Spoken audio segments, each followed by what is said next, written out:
may nabili tayong budget na tires.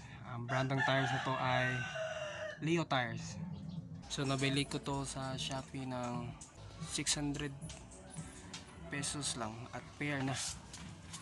Sa luma kong tire ay parang nagmukhang slick na rin siya. Hindi na pwedeng i-ride kasi very prone sa mga punctures.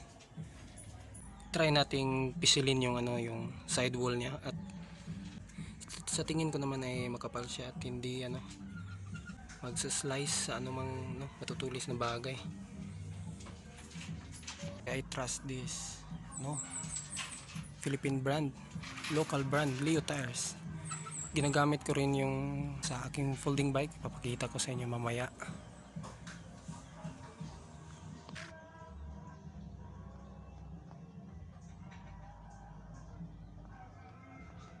Ito yung sinasabi ko na na Leo Tire rin yung brand ng gulong sa aking folding bike. At masasabi ko na sulit talaga ito. Hindi pa ako na puncture nito. At almost 1 year na rin ito sa akin at hindi pa naman na napupudpud yung dito. Maganda rin naman yung mga local brands kagaya ng Leo Tire kasi trusted din naman at marami ring gumagamit doon sa mga pampasada, mga tricycad.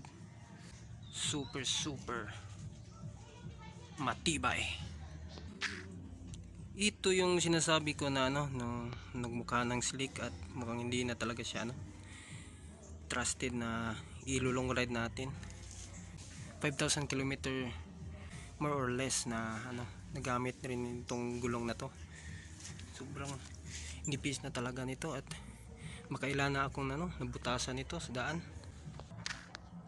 So ngayon papalitan na natin yung yung gulong natin. And let's see. So ayan guys, na ikabit na natin siya sa ating front wheel at ang masasabi ko ay hindi naman siya ganong malaki sa 2.0 na size niya. So meron palang dalawang variation. Meron yung square at ito rin yung triangle. So ito yung pinili ko.